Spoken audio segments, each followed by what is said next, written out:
We're going to talk about the fundamental theorem of algebra. And no, it's not something like algebra sucks. That's not the theorem. The fundamental theorem of algebra says simply this. If p of x is a polynomial of degree n is some integer. Could be 5, could be 500, could be anything, could be 1, but it's an integer. Then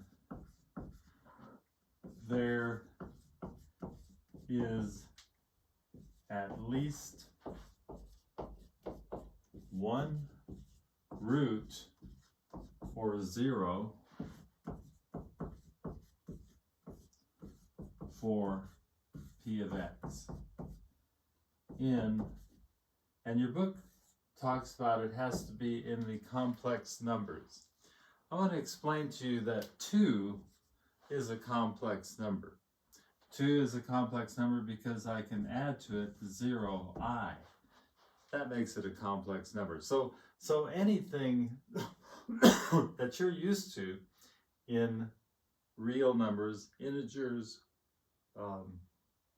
rational numbers, all of those find their place in the complex numbers. So don't let this bother you that they pull out the complex numbers here. And I wish your book was careful to say that. But anything is a complex number. Secondly, what this is saying is there's at least one root. And you may be saying, well, wouldn't there be like n roots? Well, here's an example. F of x is x squared. The function looks like this. It touches the x-axis at only one spot.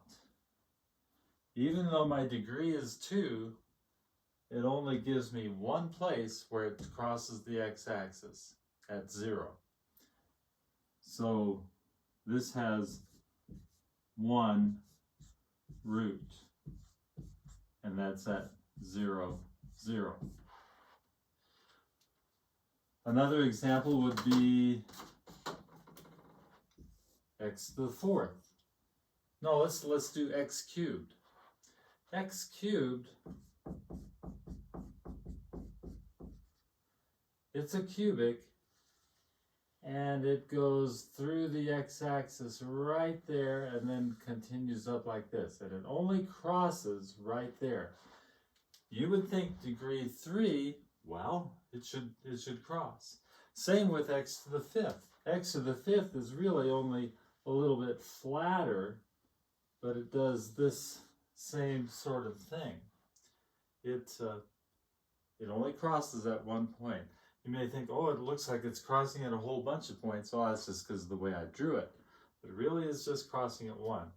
So that's why we write at least one.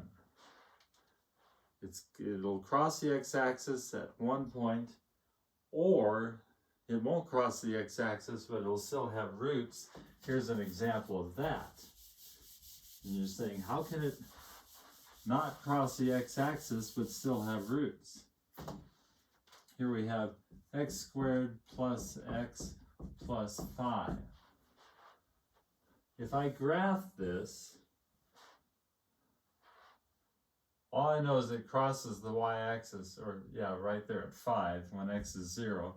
But this is a parabola that never crosses the x-axis. But if I do the quadratic formula, a is 1, b is 1, so x is equal to negative b, which would be negative 1, plus or minus the square root of b squared, which is 1, minus 4 times 1 times 5, all over 2. That's going to give me minus 1 plus or minus the square root of negative 19 which over 2, which is going to give me my complex numbers. So yeah, in this case I have 2 roots to this equation right here, but they're in the they're really complex numbers now. I can't, there is no place where it actually crosses the x-axis, otherwise it would be a real root. Hope this helps. We'll do more.